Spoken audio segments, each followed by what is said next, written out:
It's easy to overlook a place named for a penny. But Joe Penny is not a coin, but a creator.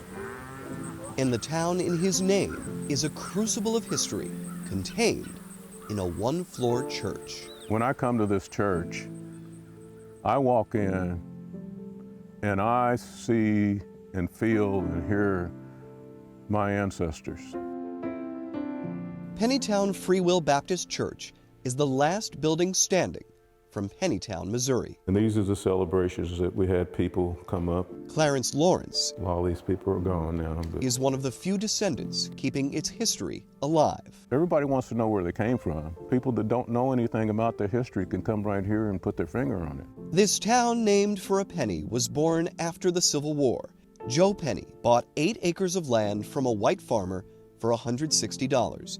He divided up the land and the acres around it among newly freed Black Americans. What was unique about Pennytown is that the Pennytowners actually owned their own property. The homes that they built were from barns of local white residents. Men worked on white farms, women worked in white homes, children took a bus 20 miles to the nearest high school.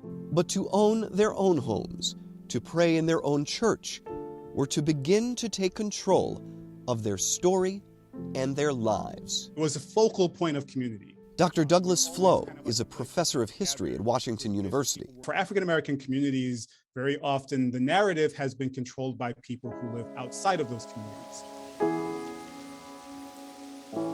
Efforts have begun in 2021 to take the narrative back.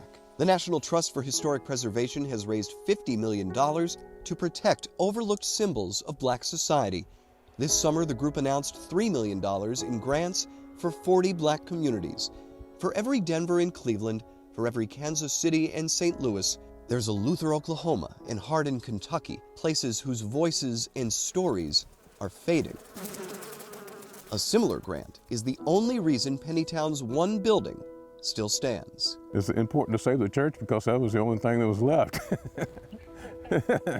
I mean, that was it. That's all we had. We had to save it. Josephine Lawrence, Clarence's mother, secured a federal partnership decades ago to make the church a historic landmark. This is a tool that was part of the construction of the church. Today, her son maintains it as a museum. Our great-great-grandfather touched these, and he was born in 1832. Pennytown never became Kansas City or St. Louis. It was too small and too far removed to stick around once big cities called. But in the decades of its heyday, this town, named for a penny, did exactly what its community needed, and more. It still does today, through its last building standing. The feeling that you get here is just, for me, is just so powerful.